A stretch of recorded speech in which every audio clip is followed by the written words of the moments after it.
जी बिल्कुल, आमदन से जायद असासा जात और मनी लॉन्ड्रिंग केस में अपोजिशन लीडर शहबाज शरीफ नैब ऑफिस में आज जो है वो पेश हुए। जबकि नैब की मुश्तरका तहकीकाती टीम ने लीगी रहनुमा से जो है वो 2 घंटों तक जो है वो आज पूछ गूछ की।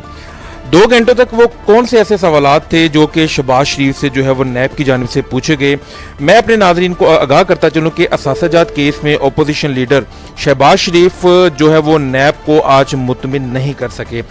जबकि इससे पहले नैब लाहौर ने जो है वो शहबाज शरीफ को 17 और 22 अप्रैल को जो है वो तलब किया था, लेकिन शहबाज शरीफ जो है वो कोरोना वबा की वजह से जो है वो पेश नहीं हुए थे, जबकि इन्होंने अपने नुमाइंदे के जरिए जो है वो नैब को मतलूबा दस्तावेजात जो है वो जमा करवा दी थी।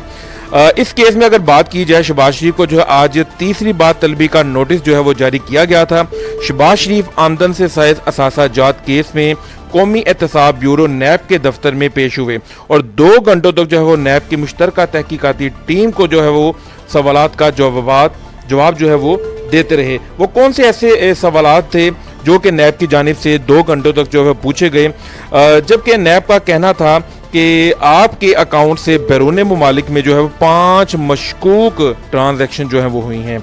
आपने बीवी बच्चों को कितनी मालियत के तहाइफ जो हैं वो दिए हैं। पार्टी फंड की कीमत जो है वो आपके अकाउंट में मुंतकिल हुई, जिस पर जो है वो शहबाज शरीफ जवाब कोई भी जो है मुतमिन नैब को ना दे सके। नैब टीम ने तफ्तीश के दौरान ये भी पूछा कि रिहाइश का कितने अरसे तक जो है वो कैंप ऑफिस में रही, जिस पर शहबाज शरीफ का कहना था कि वो खादमे आला थे और अवाम के लिए इन्होंने ये इकदाम उठाया था। नैब काम जो है वो शहबाज शरीफ के जवाब से मुतमिन ना हो सकी,